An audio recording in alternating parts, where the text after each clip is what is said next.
Պարգևավճար ստացածների թեման այդքան մեծ արձագանք չէր ունենա, եթե Փաշինյանն ու իր թիմակիցներն իրենց մինչ հեղափոխական կյանքն այլ կերպ ապրած լինեին եւ մինչեւ հեղափոխությունը հակառակ փիլիսոփայությամբ հայտարարություններ արած չլինեին։ Հերիքա թալանեն այս ժողովրդին, հերիքա իսկապես մարդիկ արդեն դա զուտ նույնիսկ սոցիալական խնդիր չի, դա արժանապատվության խնդիր է, ինչքան կարելի է օրը ցերեկով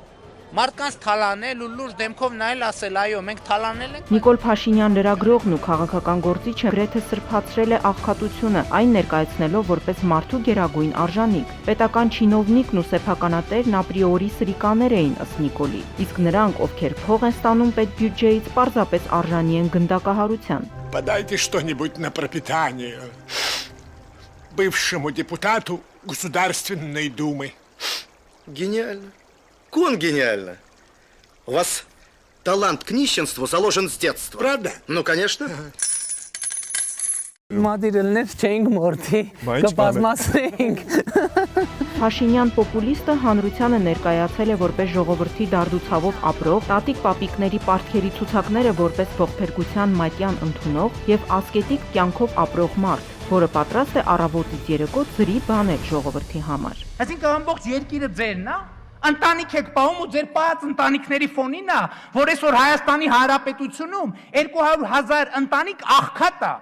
Հացին կակա է ասում, այդ դուք ձեր տենց ընտանիքները պահեք։ Համահայաստանյան ամենասիրելի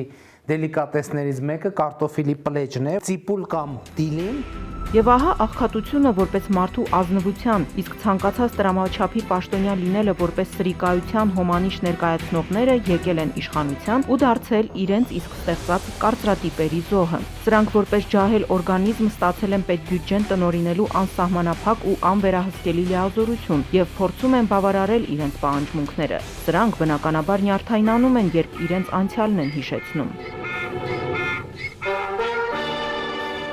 Все животные равны, но некоторые равнее других. Եթե նախկինում ասում էին, որ բոլորը պետք է հավասար լինեն, ապա այժմ, երբ իշխանություն են վերցրել, արդեն հավասարների մեջ առանձնացնում են ավելի հավասարներին ու պետբյուջեն տնօրինում տնամերձ բոստանի պես։ Հենց այդ խոսքի եւ գործի, նախկինում ասվածի ու ներկայում արվողի կոնտրաստն է հանրային դժգոհության առիթ տվել։ Чтоб ты жил на одну зарплату. Ինչ մնում է հպարտ քաղաքացիներին, ապա նրանք պետք է շարունակեն կերակրվել լայվերով, քանի որ իրենք են ընտրել այդ տարբերակը։ Նայեք, արա։